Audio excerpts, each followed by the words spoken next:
Welcome to the Brothers in Crime podcast. We are brothers. We talk about true crime. We don't take ourselves too seriously. And you shouldn't either. A gift has been taken back. On October 4th, 1985, your bright eyes opened to the world. And on this day, 19 years later, your eyes closed for the last time. My little girl with long blonde curls, you were taken too soon. Your youth and aged wisdom are now locked inside. You were the smiling, spinning, dancing pony princess. You were the young woman who wanted to research ways to heal. You loved deeper than many and hurt twice as hard. You touched all that ever met you. But my hands, which once held the warmth of your face, that gently touched your forehead and caressed down across your face when you were scared, these hands are aching with loss. We all will ache with loss, for there was so much you had to give. My little pretty Britty, one last time I say, remember my smile and kisses, my arms wrapped tightly around you, keeping you safe inside. In this way, I hold you forever. These are the words of Dr. Maggie Zingman that she wrote for her daughter's obituary. Today, we're going to talk about Brittany Phillips. All right. How old was Brittany? Well, unfortunately, Brittany did not make it to her 19th birthday, but only by a couple days. So she was 18, but really close to 19. All right. Just trying to get get the visual of, are we dealing with a little kid or an, middle-aged woman or 18? Got it. Yeah. So she's 18, almost 19.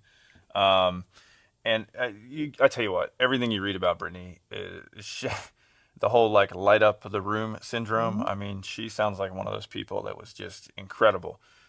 She had lost her grandmother to cancer and decided that because of that, she wanted to kind of go into research and wanted to go into the medical field and try to come up with ways to find cures and treatments for cancer. And, her mom, as I mentioned, is a doctor. She's a psychologist, therapist.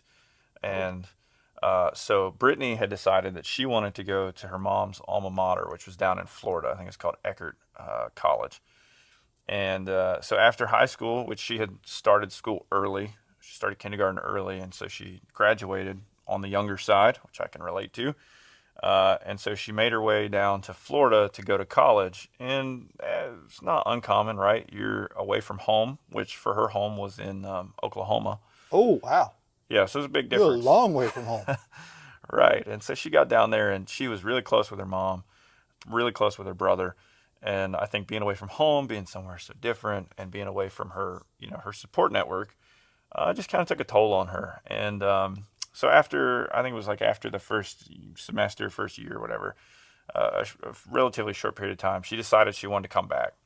And, of course, I don't think her mom had any problem with that. I'm sure she missed her, and she was excited to just have her close again. And so Brittany decided she was going to come back and enroll in Tulsa Community College.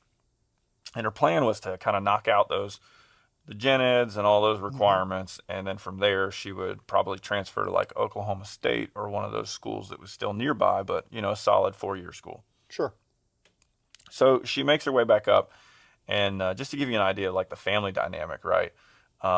When she's looking for a place to live in Tulsa, so she can live and, go to the school there, they do their research, right? Mom's looking at, all these places. And so the apartment that Brittany ends up moving into, they researched, is it safe and what's it like? And, so they did their homework. This wasn't moving into the seedy part of the neighborhood to save money as a poor college student kind of thing. This was, they found some apartments that looked nice. They were taken care of in a decent area. Crime seemed to be low there. And so that's where Brittany moved in Tulsa when she moved back from Florida. Now we're going to fast forward to a date specific. So I want to talk about Monday, September 27th, 2004. Okay. So we're 20 years ago. Yeah, I'm with you. Are you sure? Yeah, I vaguely remember that year. Well, on that Monday, and I should say too, and I mentioned that Maggie and Brittany were really, really close, right? Well, they talked basically every day. Not necessarily every day, but pretty much every day. Okay, Maggie's mom? Maggie is mom. Gotcha. Brittany's the daughter. So they're talking, if not every day, there might be a gap here and there, but pretty much. So on this Monday, Brittany tells her mom that I guess she had kind of seasonal allergies and that kind of issues, which I feel that. I say I'm pretty sure you can relate to that. Yeah, being allergic to air is a whole lot of fun. Right. And so as you've done many times, I thought about you. She decided she was going to go to the urgent care to try to get whatever relief you can get from them. You have experience with that? Yeah, just when you get to the point you can't freaking breathe at all. Right. And so she goes there, and I guess the wait was long. I don't know if you can Ain't imagine. nothing urgent about that. Right. And so she's there for quite some time. She's kind of tells her mom. And so her mom says, well, listen, why don't you just skip urgent care and I'll set up a doctor's appointment for you, and we'll get you to see your regular doctor and try to get some stuff. And so she finally is just like, yes, we're going to have to do that. So she leaves the urgent care. She goes back to her apartment. And this phone conversation with her mom that evening would be the last time that anybody would hear from Brittany. She was in school at this point because it's September, and the next day she had some classes and she didn't show up for class. And people who knew her friends and her college classmates, this is strange. She's not like me. She actually went to school. Right. And so this is kind of odd, and people take note of it.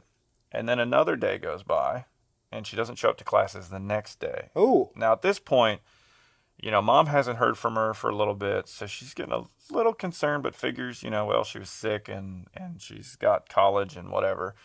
But one of her friends is pretty concerned because she's missed 2 days worth of classes. Nobody's heard from her. It's just weird. Friend can't get a hold of her. So the friend decides she's going to go over to Brittany's apartment and just see, what's going on. Fortunately, friend's dad is kind of in law enforcement. And so when the friend gets to the apartment, she calls her dad and she's kind of telling him what's going on. And he's like, well, listen, I can have somebody I'll call. We can have the police come do a welfare check. Like, you probably shouldn't, whatever. Right. That's good. Or at least don't be fingering all over the door handle and yeah. Well, so to that point, right, part of why she called dad was because when she went and she knocked and there was no answer. And then she tried the door handle and it was unlocked. Oh, always a bad sign. Exactly. And that was when her dad was like, nah, listen, right. You need to just get out of there, back out. And so she took her dad's advice and she backed out, and he had some police come, and they came. And this all took place on September 29th, 2004, and it was around 10:30 p.m. So this is nighttime on Thursday. Mm-hmm. So we know she's at the urgent care and talks to mom Monday evening, and then from that point until Thursday night, nobody has seen or heard from her that we know of. So then, the next part in our story, I want you to imagine it's about 1:30 in the morning. I don't know if you're awake or asleep. But out in Chandler, Oklahoma, which I gather is about an hour and a half away from Tulsa, there is a knock on Maggie's door. And the officer says, "Are you Maggie Zingman?" After she tells him she is, he hands her a piece of paper with a phone number on it and says, "You need to call Tulsa police. Your daughter's been murdered." Oh, dear Lord. I mean, the cops knocking on your door at 1:30 in the morning is never a good thing. But to get that just boom, dropped on you? Yeah. Ouch. That was pretty bad.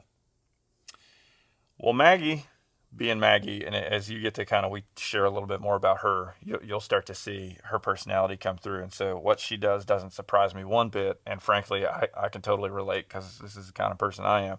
She doesn't call Tulsa PD. She hops in her car and she drives to Tulsa. And in these moments, she's thinking, okay, there's a mistake. They're confused. This is not what happened. This is not Brittany. That's the first stage of grief, denial. Right. And it's natural. I'm not knocking her. That's a natural reaction. Yeah, and I agree. I feel the same way. I'm sure that would have been my reaction too. Probably. Well, I don't know. I think given my life experiences, I probably would be more inclined to believe it. But since I don't really believe anything or anybody, I'd also been thinking, let me little go find skeptical. out. I need to go see for myself if this is true or not true. And, I'm half thinking through on that drive the idea of, all right, I got to straighten this out because these people are freaking confused. And Yeah. then the other part of me is going, oh my gosh, what if they're right? I hope they're not right. Yeah. That'd probably be what was going through my head on that drive. But I can't, that's a horrible position to be in either way. Yeah. Absolutely. I can't. It just sucks. It sucks.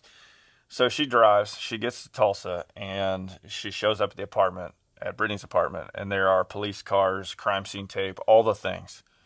And the officers tell her, they say, we were already able to identify your daughter using her driver's license. Like, we know it's her.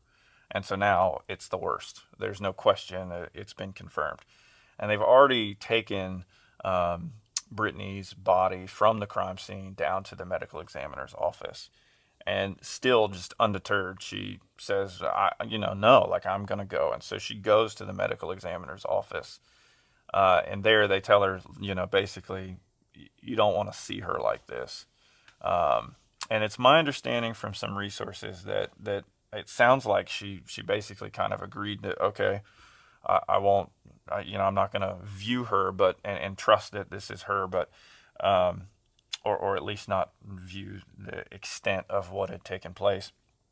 But one of the stories I read, and it's referenced in the obituary, that she would often kind of do this thing where she would kind of run her fingers on Brittany's face, and she would do this thing where she would sort of trace her finger from her forehead down her nose. Yeah. And so it's my understanding that, kind of with the sheet on there in the ME's office, she said her goodbyes, and that she did that, through the sheet. So, yeah, it's awful. And then, of course, Brittany was buried in Tulsa on her 19th birthday. Yikes. That's just horrible. Yeah, and part of why we're talking about this case is because, like I said, we're talking about 2004. This is the 20th anniversary of her murder. And I don't want to give too much away, but it's important that we're still talking about it. So let's put a pin in that, and I want to move back to the crime scene now. Okay. So she's living in an apartment. Right. You've lived in an apartment before, right, Bob? Yeah. One or two? Yeah, a couple times, yeah. And so some things to just be thinking about with the crime scene, with the apartment, with everything that's going on. The door is unlocked. That's kind of interesting, I think. I mean, it could mean something, yeah. I mean, in certain neighborhoods, I guess it doesn't mean anything where people are trusting and whatnot, but... Yeah. But I think it's interesting because the door's unlocked. There's been, this crime that's happened. Theoretically, if I'm committing a crime, I might lock the door on my way out, so like people don't just stumble in there. I don't know. Just something to think about. Another interesting thing about this particular apartment complex building setup is that in the building that she was in, you have multiple apartments, and there was a shared attic space. So that essentially, if you were to get in the attic from one of them, you could then come down through one of those cutouts in any of the other apartments in that building.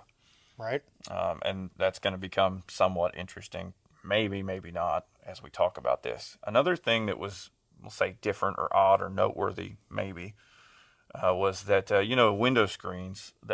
There were 4 window screens in her apartment, and they were all taken out of the windows. None of them were in the windows.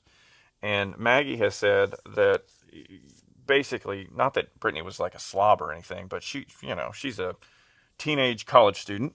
And if you know any of those, they're generally not like taking out their window screens and doing the deep dive cleaning that you would expect with that. Right. So it seems like it's probably not likely that that's something Brittany would have done.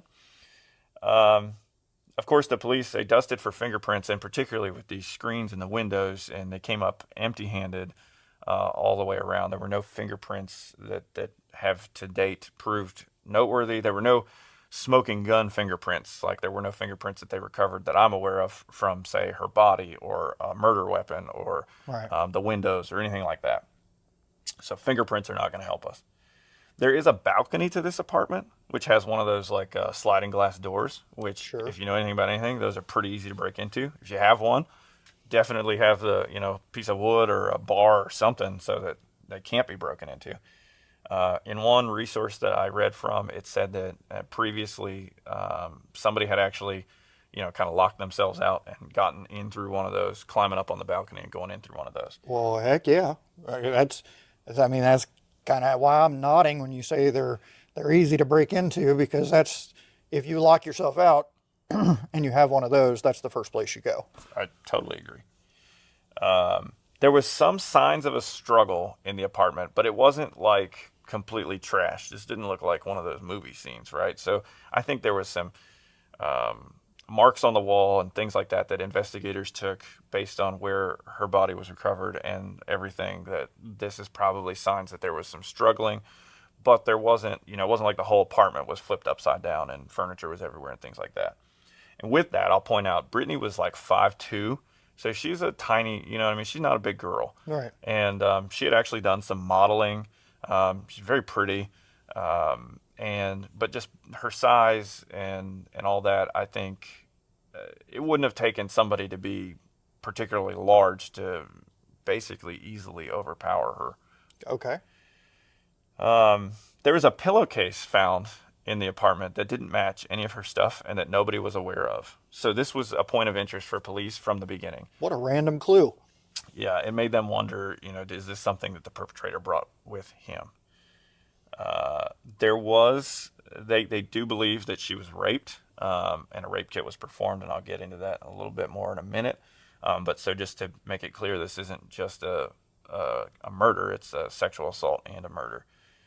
And the police recovered some semen on one of her bed sheets, and they also found a tiny drop of blood on the wall, kind of over, away from the bed area, that in a way that led them to believe that it probably wasn't Brittany's.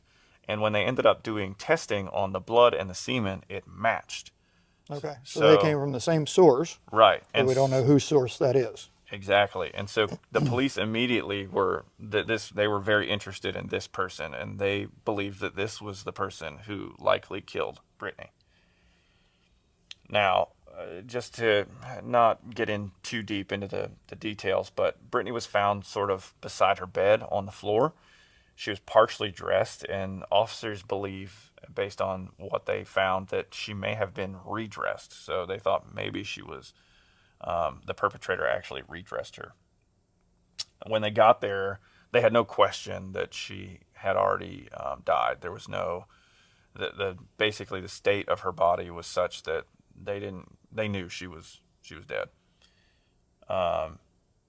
As I mentioned, the evidence showed that she had been sexually assaulted and strangled, and they believed that it was manual strangulation. There were no signs that there was a rope or anything like that. Everything about the scene and her body indicated that somebody had murdered her with their bare hands. Wow. So based on her body condition, the last known contacts, all that stuff, investigators estimate that her time of death was sometime Monday night, September 27th. So after that urgent care visit. Right. They think that she went back and maybe somebody had broken in, maybe it was somebody she knew, and when they came to the door, she let them in, or maybe it was somebody who had a ruse, so she opens the door and then they kind of force their way in. These are sort of the working theories. There was a rape kit that was done, but from everything that I've seen, there must not have been any usable evidence obtained from that, because nowhere in any of the reporting over the last 20 years have I seen where they've talked about any of the evidence from the rape kit in terms of that. So that you could go down a couple rabbit trails with why that could be. Yeah. But I think it's important to note that just because there's a rape and just because there's a rape kit doesn't mean that there'll be usable evidence from that. All right. Now, there's not always physical evidence from those crimes. Right. Exactly. And just because there isn't physical evidence doesn't mean it didn't happen. Bingo.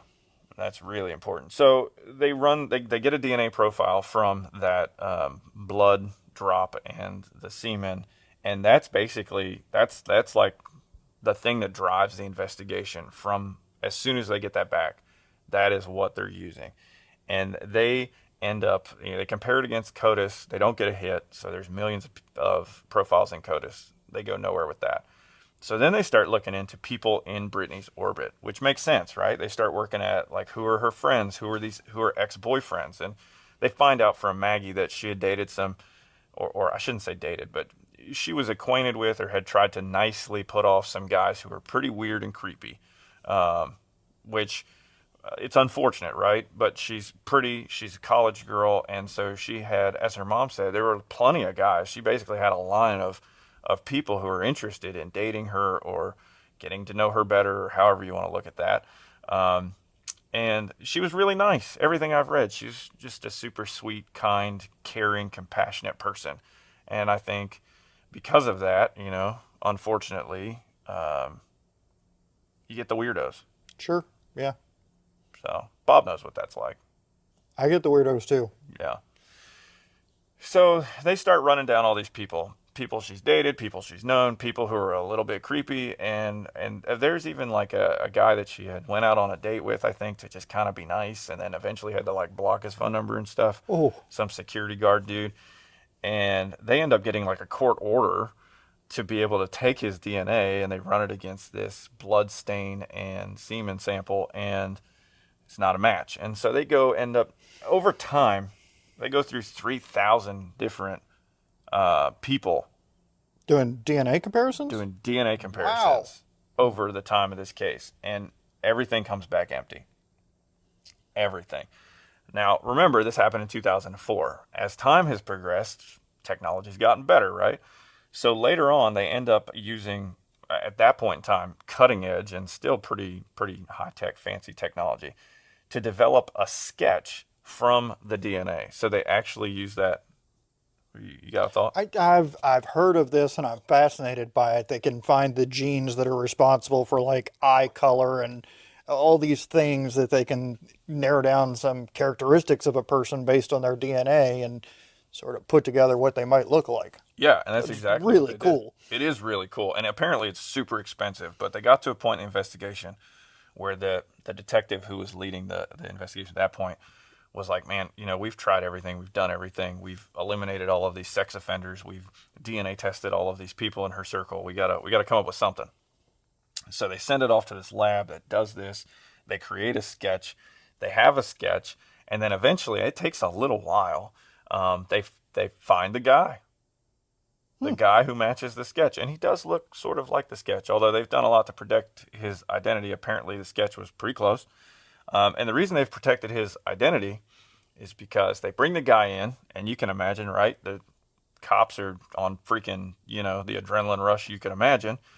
Hey, we've got this dude whose blood and semen is, this is our guy. They bring him in, and lo and behold, he had dated one of Brittany's friends. And it happened to be one of Brittany's friends who Brittany had allowed to stay in the apartment with this guy before. And so as the police are investigating him, he says, yeah, I've been there, and I've had sex with my girlfriend in Brittany's bed, but not with Brittany. And they're able to corroborate this with his girlfriend at that time. And then they're able to supposedly verify that he had an alibi for when Brittany was murdered. And so they exclude him as a suspect. I mean, it's disappointing because the DNA, you had to know going into it that this blood and this semen, we need to know who it belonged to and how it got there. But you're probably really hoping this is the key, this is the answer. And then to find out that, okay, we know whose it is, but this guy ain't the killer, that takes you right back to the beginning.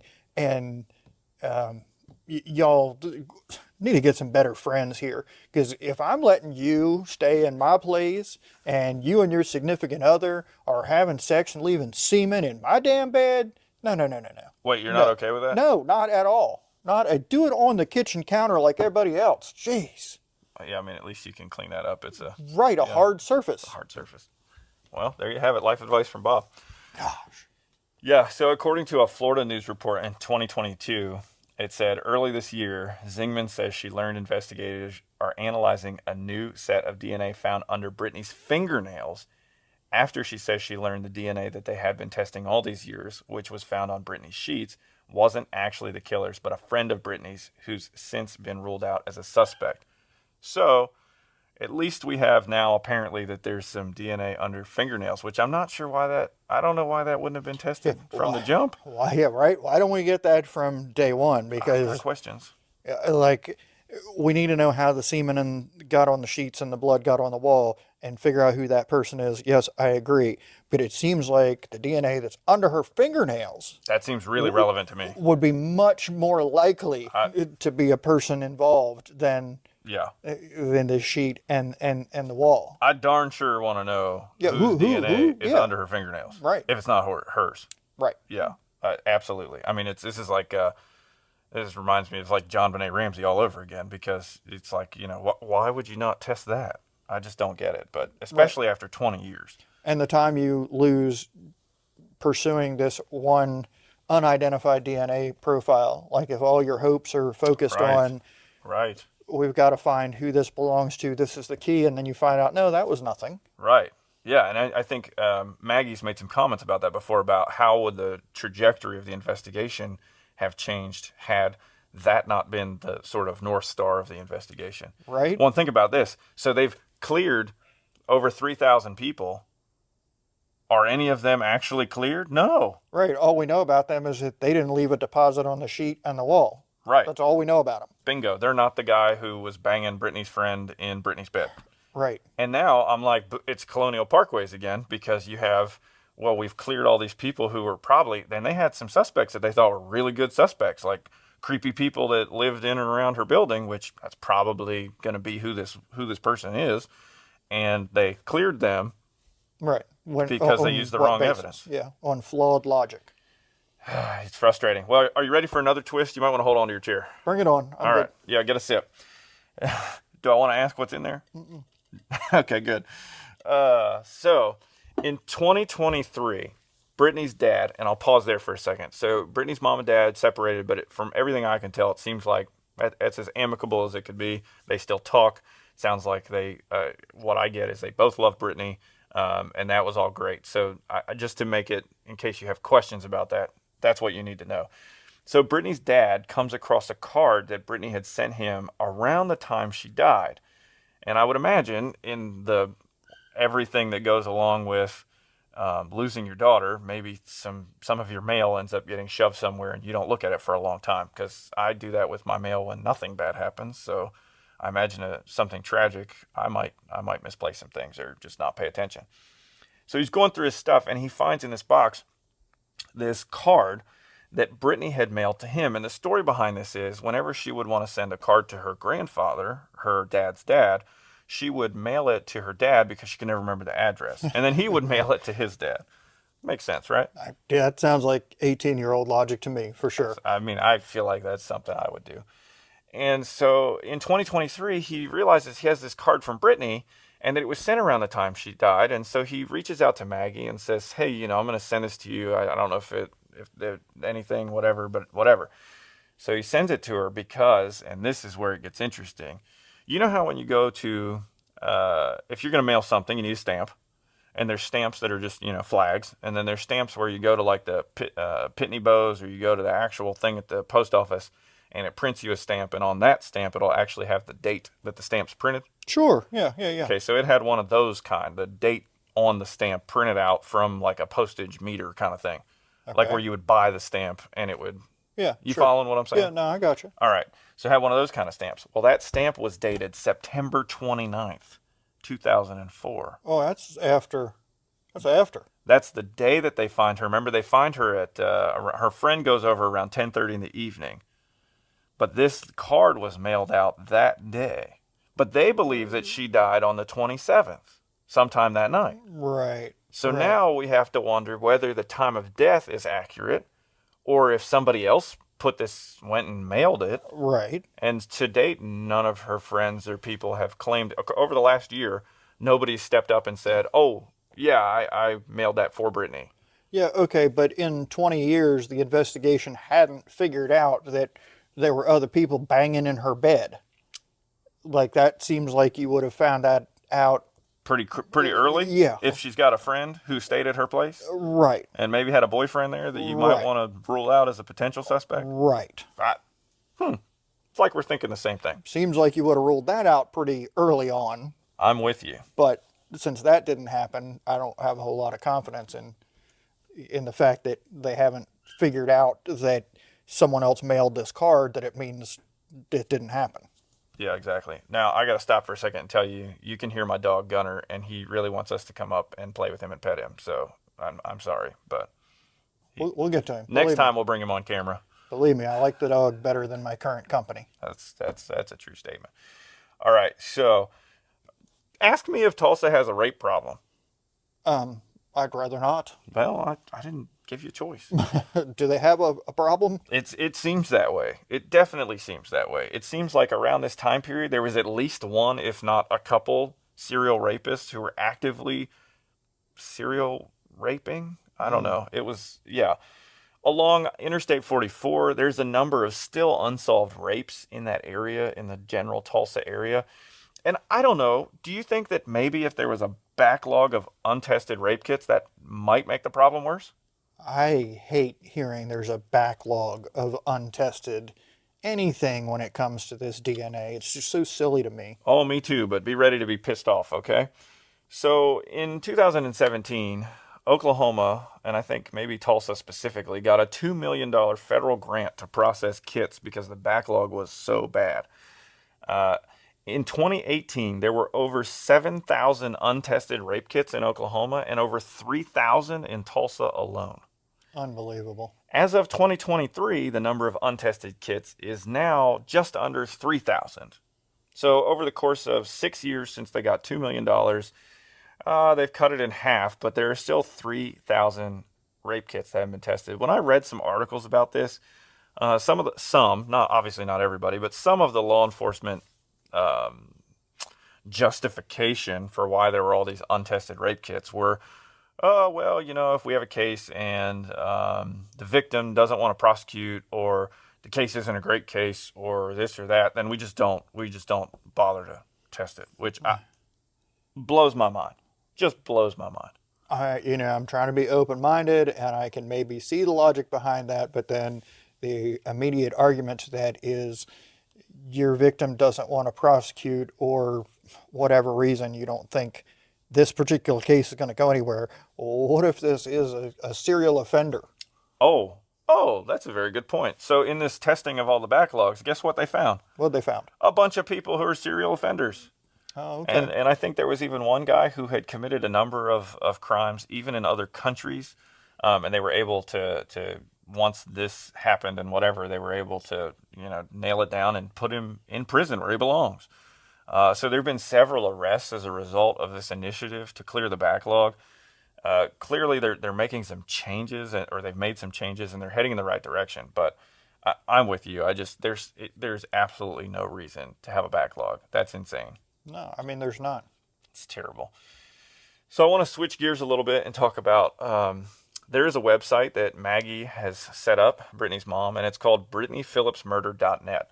One of the things that I pulled from there, she shared a profile. I don't know who created the profile, but I know that through listening to her and reading her stuff and seeing interviews, and we were at her booth at CrimeCon, that she cares a lot about this case, and I got to believe that there's nobody that knows more about this case than her. And I know early on she said that the detectives from Tulsa PD were very kind of open, kept her in the loop, kept her updated. And in recent time, she's been frustrated by the fact that she feels like now she's out of the loop. They're not really including her. They're not giving her updates. They're not keeping her informed, or nothing's happening. And either way, that's just not okay. So she's really frustrated by that. In fact, she recently moved back to Tulsa, so that she could, I think, to be there and to really see this thing through as best as she can, which, my heart just goes out. I got to say, one of the reasons why we cover cases that are not solved, and I know some of you don't like unsolved cases because you don't like the fact that, there's no answer, but the reality is people like us and others who are keeping the spotlight on these cases are part of what drives the investigators to have to continue working on it. And so it's the least we can do is to try to keep pressure on the investigators to solve these cases. And the reality is, you look at the Colonial Parkways case, you look at Tupac, there's plenty of these cases that are so solvable. Right. They just need the time, attention, and resources to get Right. there. And so I want to see in my lifetime this case get solved. And man, I really hope for Maggie's sake that it gets solved in her lifetime. For sure. Not that it'll fix anything, but good grief, that's the absolute least that Tulsa PD and everybody can do for her, is to see Brittany's murder get solved. Sure. So along those lines, I want to share a little bit about the profile. So what they came up with was this is a guy, and it may be somebody who is often up and or out alone at night. That could be me.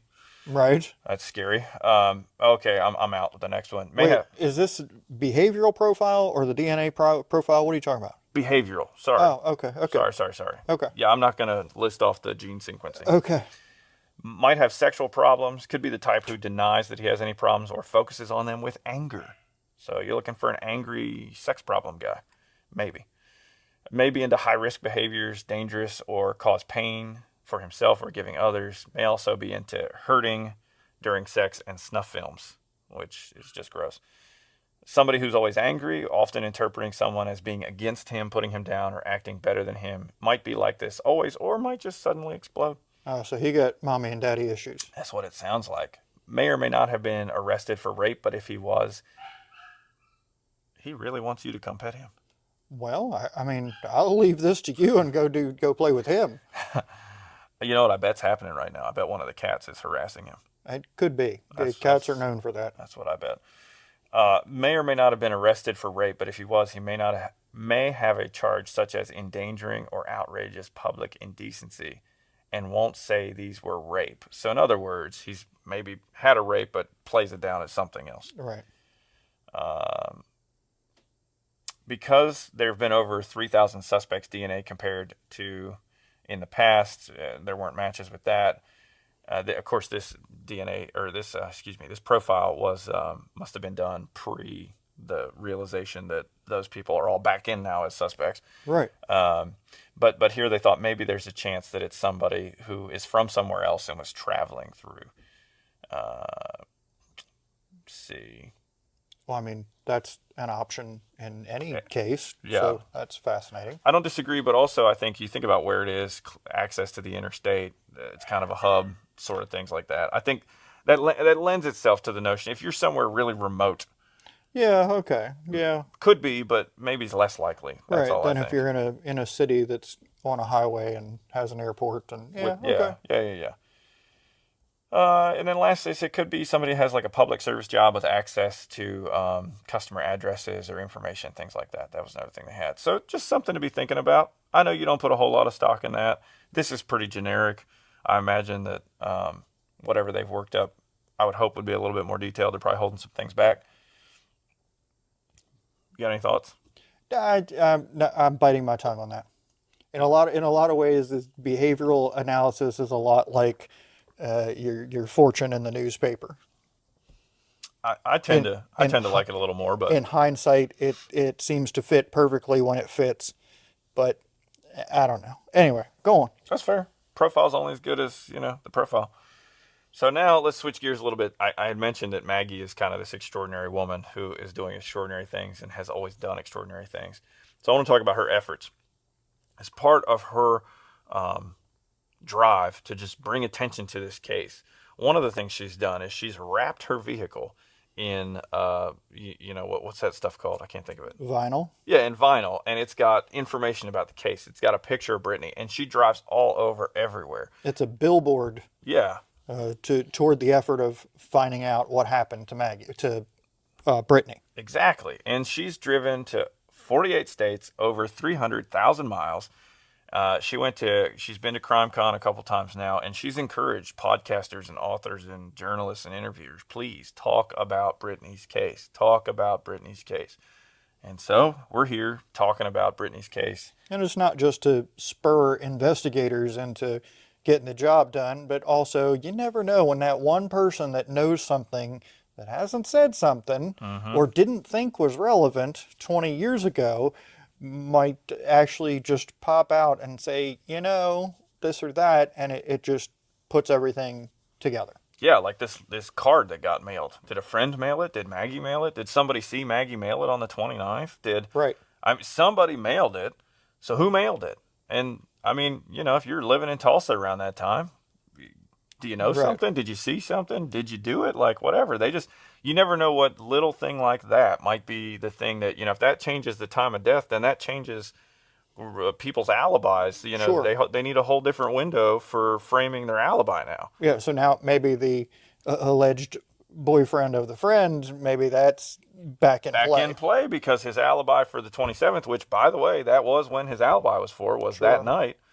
I don't know if they alibied it further or not. I don't know if he did it or not. But what I'm saying is, if they only were worried about that window, if she's alive on the 29th, guess what? That window doesn't matter anymore. Right. Because it changes the whole puzzle. So now, Right. yeah. Yeah. Um, so to your point about tips, they all say, Maggie, the police, everybody, no tip is too small. If you have anything that you think, even if you think it's probably not relevant, give it to them and let them decide. You can reach out at tulsapolice.org or you can call 918-596 COPS, COPS, with any tips or information. That's what you need to do with that. But back to Maggie. So one of the things that she's done was Oklahoma did not have a DNA at arrest law. So Right. essentially, if you get arrested for a crime, your DNA is automatically collected. Oklahoma didn't have one of those. Well, she fought for it for years. I want to say it was like 8 years or something that she fought for it. And eventually it was passed in 2016. And of course, her hope was, let's collect as much DNA as possible. And so hopefully we can find who did this, which makes a lot of sense. There's a lot of value in those. Now, there's a news article in 2018, though, that says that even though the law went into effect, because there's no funding, police were not collecting DNA at arrest. Hmm. So, and then the law enforcement response, I read some quotes in that article, basically said, well, we got to have money to pay the person to do the swab and to put it in the bag and to take it, to mail it, and somebody at the lab to test it. And we don't have the funds for that, so we just can't do it. Oh, and then that would also push their backlog of rape kits even further behind. Right. I, I don't know. I mean, I tell you, I've kind of got some issues with DNA on arrest. From a civil rights kind of standpoint, constitutional type thing, or what? I guess that's what you fancy people call it. I call it from the government trying to get you and jack you up. But How many people have you killed, Bob? No, I'm just messing with you. you want a guy for whatever crime it is, and you think his DNA will help you with that. Well, now you just find a way to arrest that person for an offense that maybe otherwise would have been a citation, because police have a tremendous amount of discretion in their law enforcement. That's true. So we can make something an arrestable offense so that we can collect your DNA, and that just sounds a little bit too, I don't know, communist Russia to me. I mean, you make a good point, and I think that people who are not in favor of those laws, that's definitely the best argument. I mean, I like, from Maggie's perspective and to the extent that it would help get the bad guys, I'm all for it.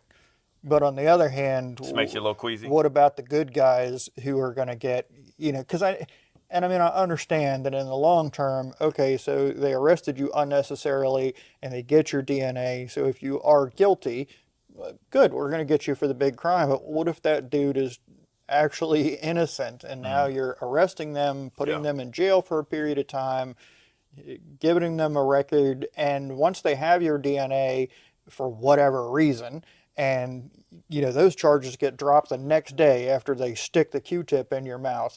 Those charges get dropped the next day, and they compare and find out, oh, nope, you're not the guy that we wanted for the other thing that we needed to arrest you to get your DNA for.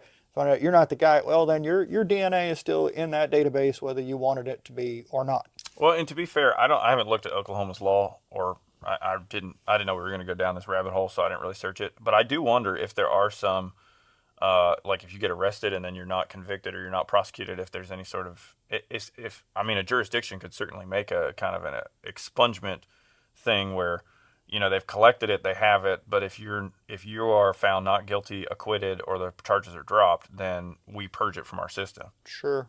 I'm not saying they do or don't, I don't know, but that would be a way to mitigate against that concern. Perhaps. Which I think is a fair concern, right? I mean, I get that. These are all good concerns. But back to Maggie. because you're right, this is an interesting point, but I want to stick with she got it passed, but then no funding, so they just weren't collecting it. And I want to be clear, I'm not trying to pick on the police departments, whatever, that kind of stuff, because what I hear in all this is that they just don't have money. They don't have resources. They don't have people. They don't have lab techs to do the testing and that kind of thing. So at the end of the day, that comes back to the legislature. No, but by golly, we can spend millions researching the mating habits of the Middle Eastern bald-faced dung beetle in Siberia. I mean, the dung beetle is an important... No, I can't even do it. Yeah, you're right. So, October 4th, 1985, Brittany Phillips is born. And October 4th, 2004, her mom had to bury her. I just think that's tragic and heartbreaking. This case is 20 years old, almost. I mean, we're right there. We're at the point we know for sure that she was murdered no later than, probably sometime the evening of the 29th, probably earlier than that based on how they found her body. But so here we are. I mean, it's the 20th anniversary, and I really hope that somebody out there comes forward with this information, with this new development, with the letter or with the card, the mailing. Yeah, nothing's going to bring Brittany back, but give Maggie some piece of at least knowing that the person responsible has been identified and ultimately, hopefully, brought to justice. That's right. If the bag of shit ain't been killed yet, which we can only hope. Yeah, I mean, that would be, maybe there's some justice there that we don't know about, but we'd like to know about it. This case needs solved, daggone it. So if you know anything, please reach out to the Tulsa Police Department and give them whatever seemingly insignificant or significant tip that you have. But we want to see this case concluded. We want to see that bag of fecal matter put behind bars if he's not already. Yeah, and Sergeant Larson, Sticks, get on this, would you? That's a good point. Come on, man. Yeah. You know people. Make it happen. Tulsa PD, let's do it. Hey, thanks for hanging out with us on the Brothers in Crime podcast. Feedback and suggestions are always welcome. For links and resources related to this episode, please see the show notes or visit us at brothersincrimepodcast.com. We hope you'll save, subscribe, or bookmark us on your favorite podcast site and join us for the next episode.